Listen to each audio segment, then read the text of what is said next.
White House senior advisor Stephen Miller bashed former mentor Steve Bannon on Sunday while maintaining President Trump as a political genius in a heated interview on CNN. The policy aide's remarks come amid backlash from author Michael Wolff's book, Fire and Fury Inside the Trump White House, in which Bannon trashed fellow members of the president's inner circle. It's tragic and unfortunate that Steve would make these grotesque comments so out of touch with reality, and obviously so vindictive, Miller said Sunday in an oftentimes tense interview that was eventually cut short by host Jake Tapper. Those statements include calling Donald Trump Jr. unpatriotic for taking a meeting with a Russian lawyer, and saying Jared Kushner's family real estate business would come under federal scrutiny. The book is best understood as a work of very poorly written fiction, Miller said on State of the Union. And I also will say that the author is a garbage author of a garbage book. Wolff described Miller in the book as a 55-year-old trapped in a 32-year-old's body, knew little about policy, unread and rubbed people the wrong way. While he and Bannon worked on a potential travel ban amid the transition, the latter sent him to the internet to leer about and to try to draft the executive order.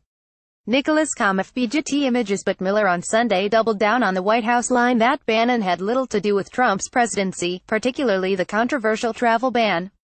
Tapper ended the interview after the pair got into a heated argument, cutting each other off and launching personal attacks.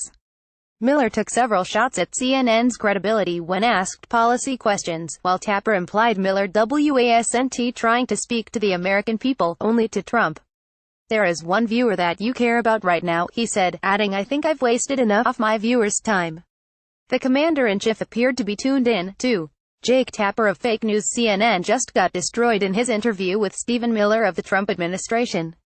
"Watch the hatred and unfairness of this CNN flunky," Trump tweeted roughly an hour after Tapper shut down the discussion. Susan Wolff, who made several West Wing visits during Trump's first year in office, interviewed scores of people close to Trump. Since his book garnered media attention, Wolff has speculated those close to Trump don't believe he's mentally fit to be president. Trump denied those charges in a string of furious tweets Saturday, calling himself a stable genius. Miller maintained that Trump was the mastermind of the campaign without Bannon's help.